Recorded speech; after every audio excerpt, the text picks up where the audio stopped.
it's so important that you know your values, you know your ethics, moral responsibilities, and more importantly, making sure that your words meet your actions. When you lead by example, creating leaders is easy. you know you can go and talk about multiple things, but people will really follow you, or people will believe you only when they see you doing those things. So, welcome, Lata ma'am. We are very, very glad to have you on this podcast.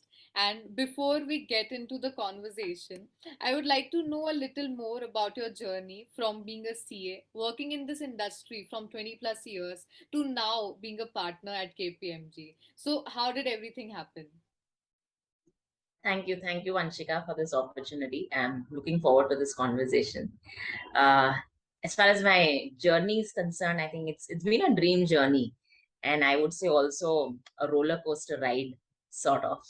So, when I qualified as a chartered accountant 20 years back, um, I was wondering, which area should I pick up?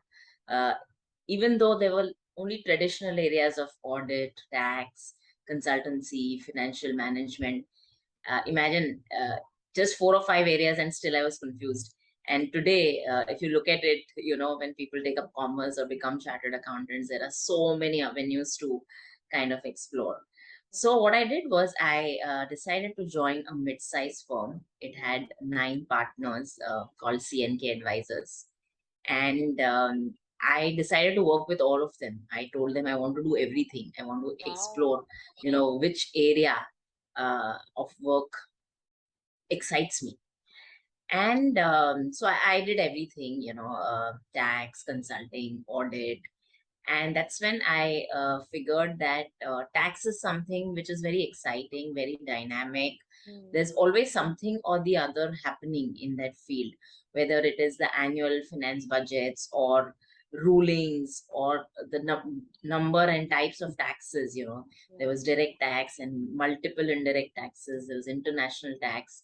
So a lot in the same area. And given that monotony is something that I used to hate, I thought if I really have to sustain in any field, it has to be dynamic. If I take up accounting and become an accountant, beyond a point, I may get bored of those accounting entries and managing financials and stuff like that. Even though it would have had a different growth path, Yeah. but still, when you're starting your journey, you want to make sure that right through the journey you're enjoying it. And 2 years of stint in that mid-sized firm really made me decide that tax it was. And yeah, then it was a dream run. So after CNK Advisors, I moved to Capgemini, my first ever role in the industry. Big multinational, had a great boss, woman boss, and I Wow. did tax compliance over there. And just 11 months into the journey, and I got an opportunity at Morgan Stanley. And Wall Street firms were sort of very hyped in those days, because because the markets were really up, and the kind of compensation, the kind of excitement that you could get working for a Wall Street firm was a different level. And while I was enjoying my role at Capgemini, uh, the role at Morgan Stanley was too huge to resist in those times. So I picked up Morgan Stanley. Again, I continued with tax compliance. And when I had started my journey, I had thought, I want to become a tax head of a big organization. That was my only goal. And in those times, people in the age group of 45, 50 used to be tax heads, senior level professionals. So I had thought it's a long journey. I have to kind of work on all the areas of tax compliance, advisory. In Morgan Stanley, 5 years of tax compliance was fun, but towards the end of my journey over there, more than 5 years, I felt I wanted to do advisory so that I could complete the whole circle in tax, because advisory and compliance are two sides of the same coin. True. Unfortunately, couldn't get opportunities in that firm, but then I found a role in Barclays. It was purely an advisory role, like 80% of it was advisory. It was a huge risk that I was taking given that I had only a compliance background. Yeah. But I love taking risks, love taking up challenges. I also remember that in one of the interviews at Barclays, I gave a wrong answer to a technical question. I don't know what went through the mind, but he still selected me. And Barclays was a dream organization. I think I learned a lot of advisory over there. I felt like a complete tax professional and had some really, really great leaders with whom I was privileged to work with, and a great team as well. And then my then boss decided to move on to another opportunity, and that was early 30s for me. And I was overwhelmed and surprised that the regional tax head said, you can fill in the shoes of your, uh, predecessor who's moving on. So the goal that I was working towards, got accomplished in early 30s, and that started the leadership journey. Because as a tax head, I really had to be more of a leader than a follower and a manager. So, a lot of learnings as a leader. There was a lot that I learned in the whole process. I think more than the technical bits and pieces, I think it was how I was evolving as a leader, as a human. So, we'll always be very grateful to Barclays for what it gave me. And while I was in Barclays, I got a call from Citi. Citi, as you know, is the biggest foreign bank in the country. So they had every business, a 100-year-old bank. They had retail, they had credit cards, etc. So while I did a lot of businesses in Barclays, but some of these businesses like retail business was not there in the portfolio. And I thought it'll be nice to kind of work for the biggest foreign bank in the country. And it was a slightly larger role as it covered South Asia, countries like Sri Lanka, Pakistan, Bangladesh. So Right. I evaluated whether, my growth at Barclays, is good enough at this stage. How long will I be able to sustain here? And that's when I felt it was a good time. It was an opportunity that had knocked the door. At Citi, 3 year stint, learned a lot. One of the most challenging workplaces for me.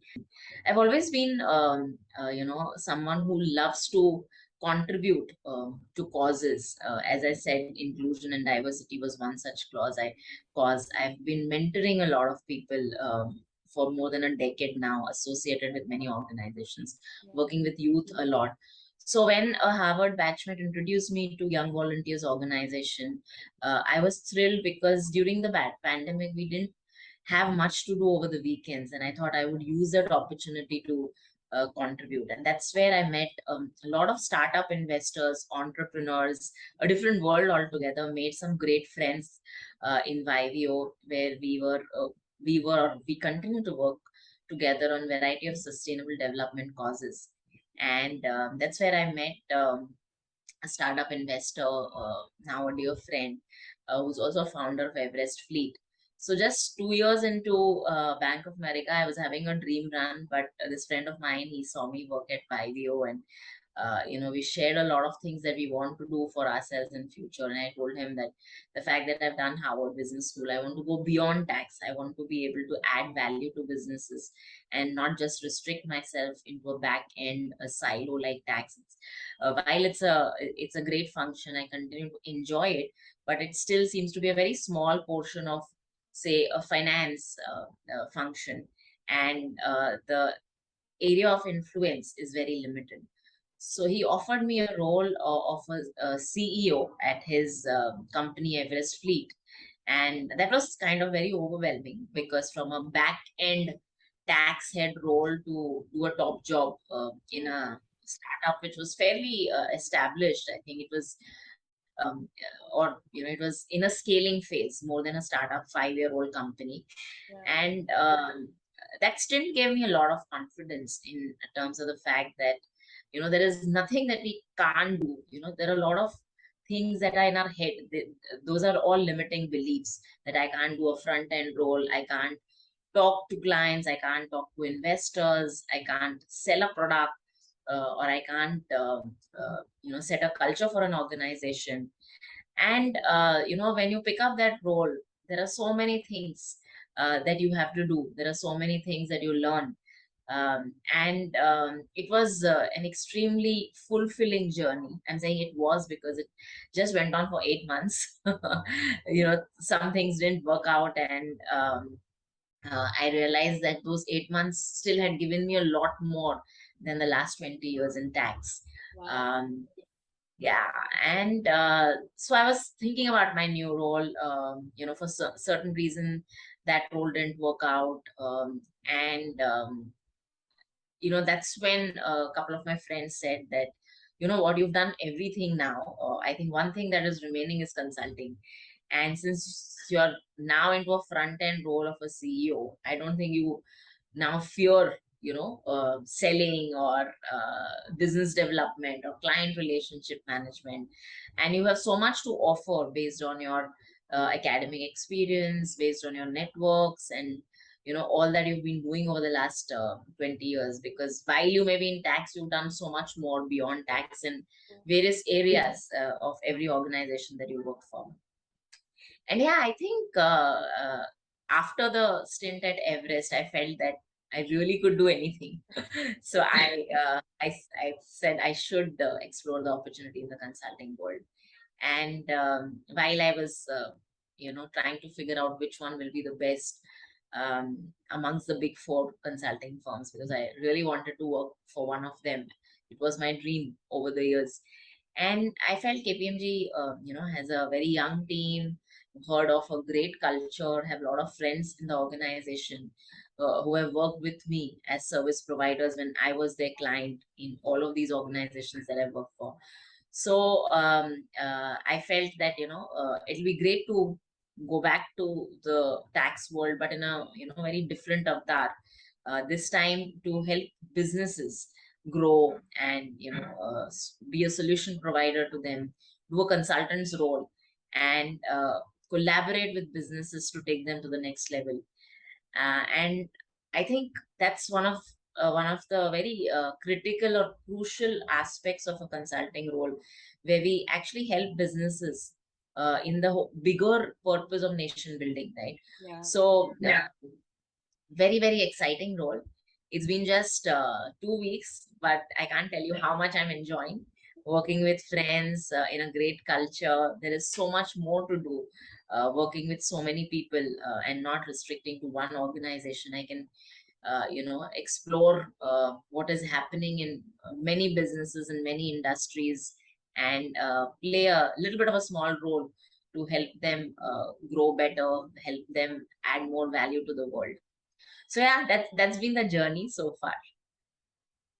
The fact that you mentioned a lot about having great leaders, I think that really shapes, a lot about how a person is going to kind of continue their journey. And I think I'm going to take it up in the, let's say, coming questions in the podcast, because that is somewhere we would really like to know more about.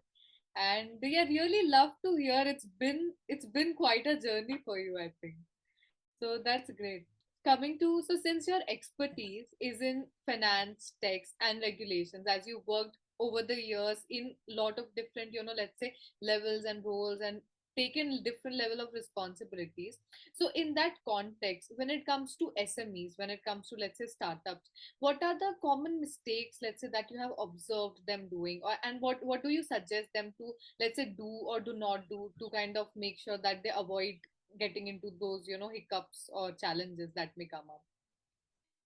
Yeah, I think I feel the whole excitement to build a new business, the passion to make it successful, and to create value for the world. That's what makes most founders so excited about starting something, right?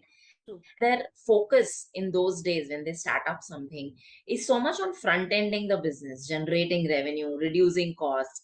And sometimes that whole focus, it's good to have that focus, but you know it tends to then give some sort of a stepmotherly treatment to back end when you're only looking at front end. right? And backend includes governance, compliance with rules and regulations, processes and controls. And unfortunately, many startups tend to think that it's okay to violate or overstep the regulations at the start of the business, and as and when things grow, we'll fix them. Right now the focus is to just generate revenue. And I think that's one of the biggest mistakes any startup can make. Governance, compliance with regulations, effective financial management, having internal controls in place. These are all very strong pillars of a successful business. If we have to build businesses which are made to last, or build to last rather than build to sell, I think it's very important that these pillars are strong, and it's important that every startup gives an equal amount of importance to backend, uh, whether it is compliance with regulations, putting in place the right processes, standard operating procedures, building controls. It's very, very important. And I would go a step ahead to say that whether a startup is initiated with an intention of building it to last, or even building it to sell, Yeah. either ways it's important to have a strong foundation, right? Because even if your intention is that we'll build a great business for the next 3 years and sell it off to a much bigger player, I think that transition to the bigger player, if even that bigger player has to sustain it well, the foundation has to be very strong. So I would only urge startups that give equal amount of importance to back office support, as they say. But I would say it's a very important foundation for the front office. So both work in tandem. Both have to be working together, whether it is people in business or people in support functions. So I think I can relate to this because even at some point, even we, when we started off, we did not give it that much importance because one, it comes with some investment. It asks for some investment. So at the starting stage, it becomes a question that is this worth spending that much, or maybe putting out that chunk of money for this. But so, do you have Yes. any, let's say, suggestion as to how this can be managed for smaller companies who are just stepping into it? I think it's important to have collaborators. Hmm. It's important to make use of all the resources that startups are being provided today. I mean, hats off to the government for starting the Startup India program. And there are many service providers, who are helping startups with, compliances, with back office support functions, with talent acquisition, all of it at an affordable cost. I think it's important for startups to recognize that Hmm. this is important. Compliance is important. Making sure that we are on the right side of the law is important. And whatever it takes, we should do. It is a little bit of an investment. And if you end up finding, companies like startup, maybe that investment also will be very reasonable, Yeah. uh, uh, and totally worth the journey that you're going to take, from starting up to growing to scaling up and one day becoming a unicorn. So I think I would just suggest, look out for organizations which can help you comply at a reasonable cost, but don't compromise on the back end piece. No, no, definitely. And I'm sure that this is going to really help everyone, maybe, listening to this to kind of take that step if they've not already, taken. So, and so coming back to the journey that you were explaining, so you mentioned about diversity and inclusion. And so, from what I think we have seen is that as much as it was, I think, always somewhere a part of the culture of all the companies, but this word overall has come out a lot in past couple of years. And since you've been into the industry overall from last, let's say, 20 years, so how have you seen this particular piece of an organization grow? Like nowadays I believe everyone is speaking a lot about this particular thing. So what is the transition that you've seen in companies over the years, and also how important again do you think is it for the SMEs or the startups to focus on this segment of a company overall? Honestly, the pace of progress in this area is extremely slow. Hmm. I believe it will take a mindset change to even be able to move a needle in this area. And I don't want to undermine the work done by inclusion and diversity forums, corporates, and diversity champions, but all of us who've been working in this space understand that we are way behind the target. I mean, if you take the example of gender equality or gender diversity, UN's Sustainable Development Goal is to achieve gender equality by 2030. And all of us know we are way behind, way behind the target. Forget rural areas where, empowering women is one of the biggest challenges we are facing. But even in cities, whether in developing countries or developed countries, we struggle to even make people understand the concept of inclusion and diversity. Yeah. Many ask why special treatment for women, why reservations, why inclusion and diversity initiatives. And we have to keep explaining, keep making people aware, spreading awareness campaigns to explain to them that we are not asking for a special treatment. We Yeah. are only asking for an equal opportunity. There's no question of compromising meritocracy. It's only a fight to get equal human rights for half of the world population. And there is business case for this. Yeah. I mean, if you have a diverse workforce, you get diverse ideas, you get diverse ways of implementing things, and your businesses thrive. Imagine a boardroom which is comprising of only 10 men, all are thinking in one direction. Yeah. So there is nothing to innovate, there is nothing different which is coming together as a perspective. So I think it's very important that people understand the business case for diversity. Hmm. It's not a tick the box exercise.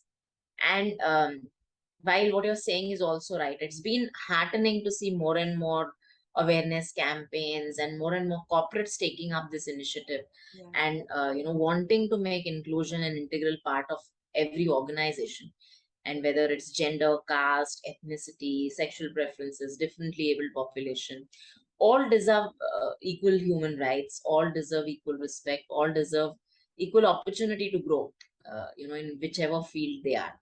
Yeah. I would say multinationals have been leading the pack, where in every multinational that I worked for or I have worked with, I see a lot of these initiatives which are, which have been regular. They continue to intensify the whole cause.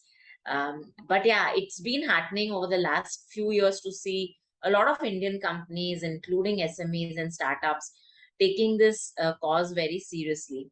Yeah. People are getting to recognize the importance of diversity and how inclusion is equally important to make sure that teams are bonded, teams respect each other. Only when you have teams, which are bonded well, who respect each other's growth, want each other to grow on any path that they're walking together, it Yeah. makes an organization sustainable. It makes a business even more meaningful. Yeah. And that is heartening to see, but a lot of work to be done in this space, I would say. And the more we do, the better it is. Um, it it will require a lot of heavy lifting, especially by leaders. I think Yeah. leaders have to really lead by example on this, to make sure that the message reaches everyone. Makes sense. So as you spoke about, maybe leaders taking up this job. So there was a line that I came across on your LinkedIn profile. I was, yes, kind of going through and stalking you pretty much. So there was a line that, true leaders, they don't create followers, they create more leaders. So what does this mean for you, and what made you believe in this particular line? I think I would say I've been very privileged to work with some of the great leaders in the corporate world, and very blessed to have mentors who have been leaders in a true sense. And a lot of learning has been from those leaders. But most importantly, my foundation has been my spiritual path. Yeah. So, at a very early age, barely in school, I think, I found my spiritual master. And I think that's where I learned a lot of values where, working together with people, leading by example, making each other grow, having that compassion for each other. As a tribe, all of us humans are connected to the universe in some form or shape. And what we can achieve together, we can definitely not achieve individually. So that whole foundation of a spiritual path, uh, a blessing in the form of a spiritual master, kind of gave me a lot of things to work on as I was on my journey of leadership. And then having found mentors in many of these corporates, leaders who've done extremely well for themselves and created leaders in those corporates, I think inspired me to do the same. One of the biggest realizations that I had, when I first took up a tax head role, that's when my leadership journey in a corporate had started, was that if I want to grow, it's extremely important that I make my position redundant. Only if I move on to the next position, uh, or rather, only if I leave this position, I'll move on to another one, right? Yeah. Growing leadership position. And since then, I think my mantra has been that wherever I go, wherever I work, since day one, I start planning my succession. I start planning my redundancy so that, nobody's indispensable, right? I mean, Yeah. people, organization should never be people dependent. They should be process oriented. They should be team oriented, and everyone should get an opportunity to grow based on their skill sets, their strengths. And that mantra has definitely, so as they say, success attracts success. So all of this kind of intensified or made my belief systems very, very strong, that leaders are those who create leaders. And yeah, I think if every leader follows this principle, imagine, world, how beautiful this world is going to be. I'm sure we can make this world a much, much better place if we grow together, if we work with this intention of only creating leaders. Amazing. And I'm so glad to kind of know that, the line you mentioned, that as soon as you would go into a role, you would start planning for creating someone who would take it. So I'm not sure if it is easy. Maybe at your stage it's so easy to kind of feel that way and do that way. But lot to learn from this. I think I'm sitting here and kind of like, I'm planning how to do things myself now. So yeah, thank you for that. No, I don't think easy. It's easy, but I think when you have the intention and Yeah. you work towards that goal, anything you put your heart, mind, soul into it, you can achieve. And all of us as humans will have limitations, but I think it's important to focus on the strengths. It's Yeah. important to keep leveraging on the strengths. And when you work with people, you understand their skill sets, you understand their strengths. Yeah. You work together with them to build on those strengths. Then it's easy. No, I'm sure. So as we've been speaking about the leadership roles, and I've really heard you say greatly about, let's say, the period that you had in Barclays. So would like to know more about, the traits and maybe the qualities or some factors, some, which can be probably learned. So what are those factors that really makes a person a leader? And how do people who want to be those leaders, who want to help, create more leaders in the world, what do they imbibe in themselves, what do they follow? So for be it a big company or a small company, what would be the piece of advice that you would give, and what would be the traits that you would want to kind of share with the people to be at that role and level? I think first and foremost, integrity. It's so important that you know your values, your ethics, moral responsibilities, and more importantly, making sure that your words meet your actions. When you lead by example, creating leaders is easy. You can go and talk about multiple things, but people will really follow you, or people will believe you only when they see you doing those things. So integrity and leading by example, I think, is the first and foremost thing that any leader should have. Uh, Secondly, I think it requires a lot of courage, I feel, because leadership is not easy. There are times when, you will have to say no. There are times where you'll have to, fight within your own organization, to speak up for something, do the right thing. And that is very critical. If And again, it flows from integrity and leading by example. If your if your value system is strong, what is it that you believe in, and what is it that is good for the organization. It's important to be able to have that courage to speak up and make sure that you are doing the right thing, and anyone who's working in the organization is also doing the right thing. Values are aligned. Thirdly, I would say that it's very important to be objective and non-judgmental. As leaders, we work with so many people, but as humans, we tend to build a lot of preconceived notions with one interaction, with few experiences, and then in our head, it is like, this person can do this person can't do this, this person has a particular trait, this person is not good, this person is good. And that, again, is very limiting. As humans, we are all evolving every single day.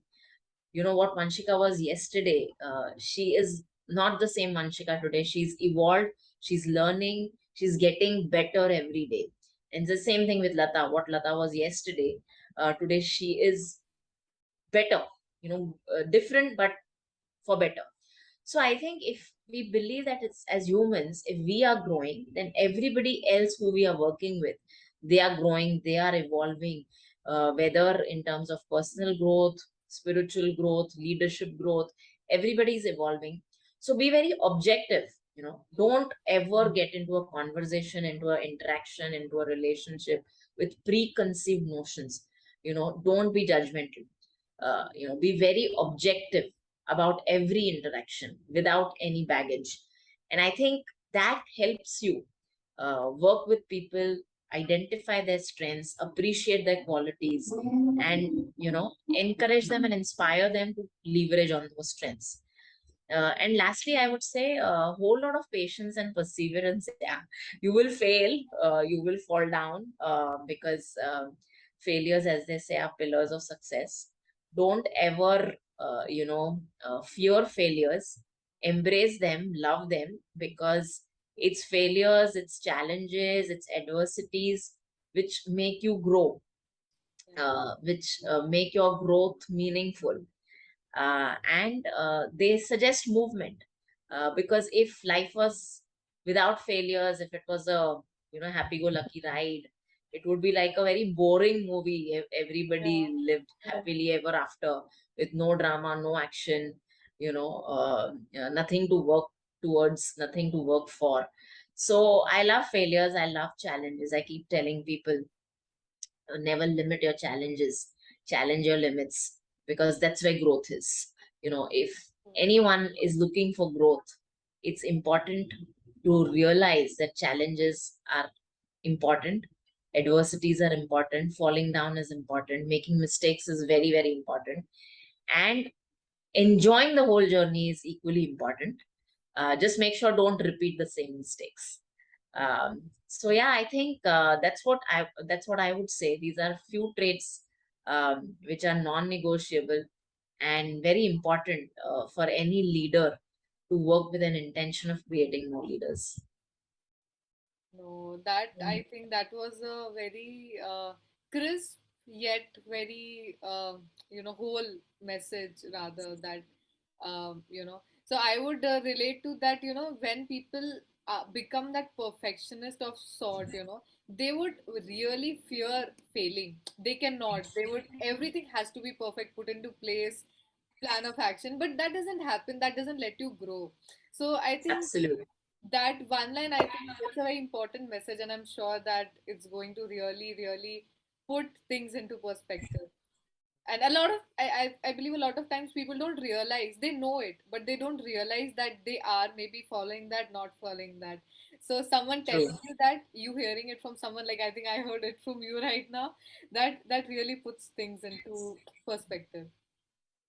So yeah, but I think thanks for the idea. And so I think we are pretty much done with the serious bit of the podcast, and we will be transitioning rather into a more what do we say, fun part of the podcast, which would be a rapid fire round.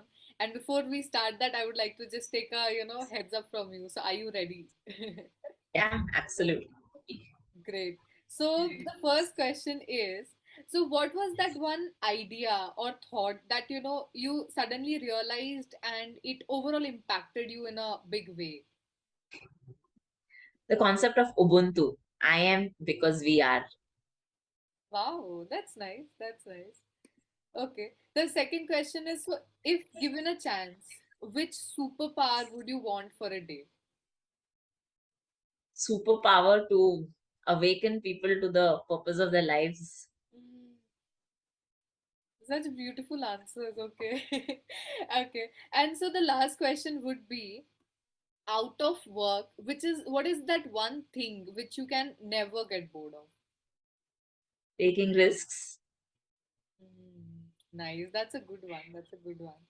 So, uh, yeah, I'm not satisfied of the short answer. If you can elaborate more on the last one, it's just I nice. thought you were saying rapid fire. I can It elaborate on all was, three. it was. So, Ubuntu is a South African concept. And as I was saying, when we work together, we can achieve a lot more.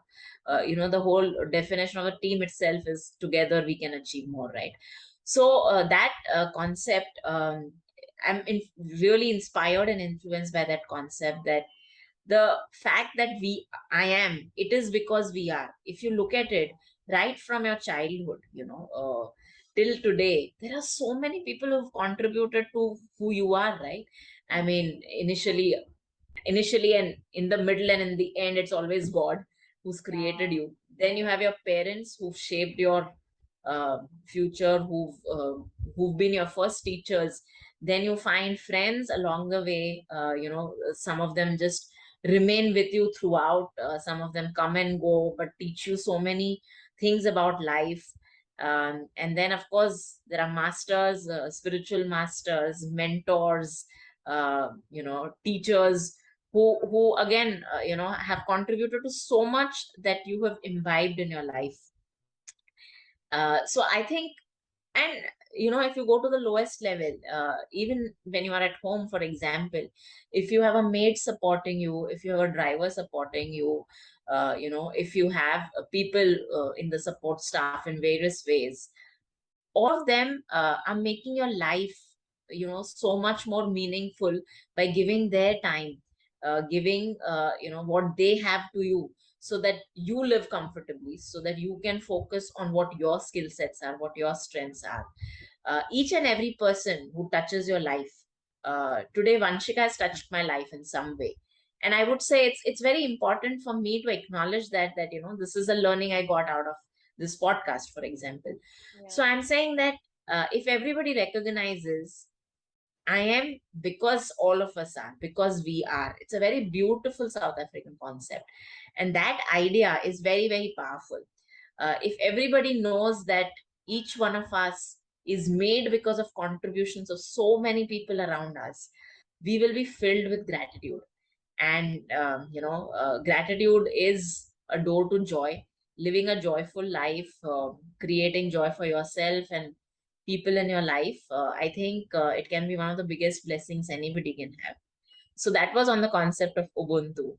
Superpower, as I said, it's ironic that every human being has a same purpose in life. While we keep looking for purpose in our careers, in our personal life, in our passions, but I truly believe that getting a human birth is very, very precious. Yeah. As they say, you get it after 84 lakh births, and it is only human who has a power like God. Human is created in the image of God.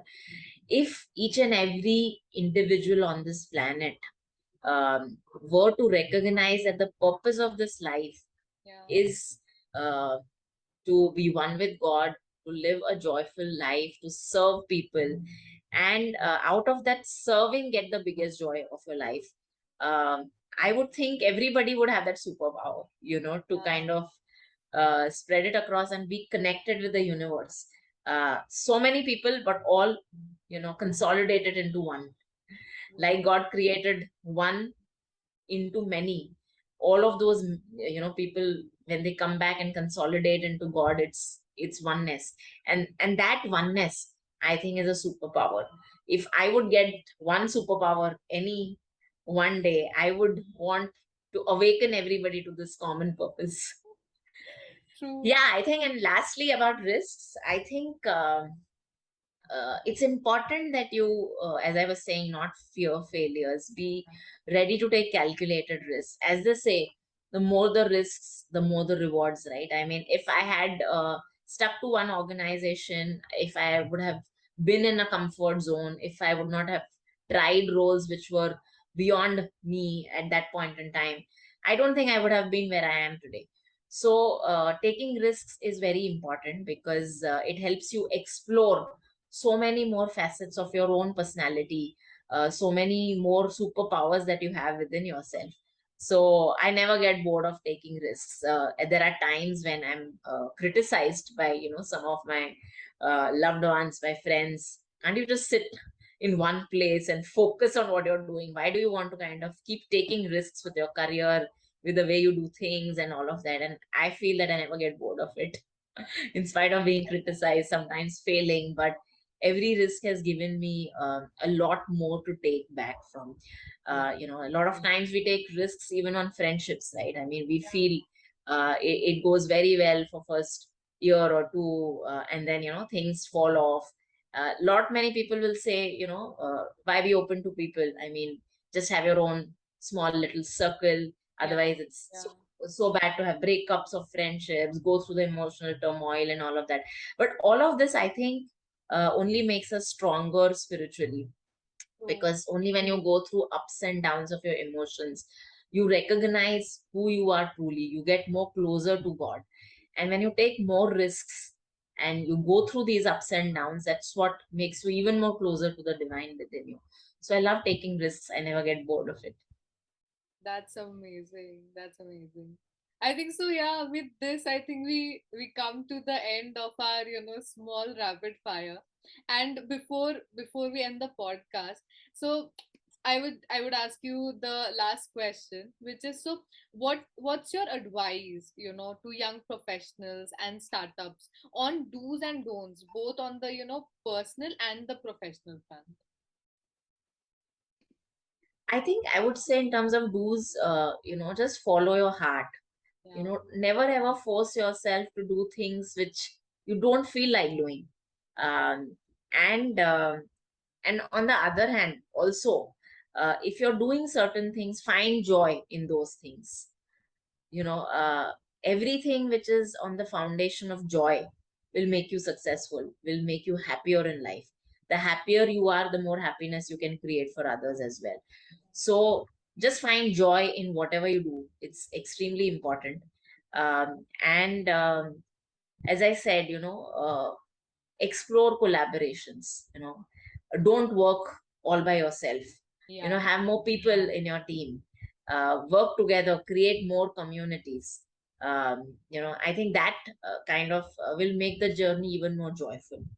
And lastly, find something meaningful to do in terms of your purpose. Give back to the world in whatever way you can. Because again, that giving back is also for yourself, because the kind of satisfaction, fulfillment, and joy that you'll get out of it, nothing can beat it.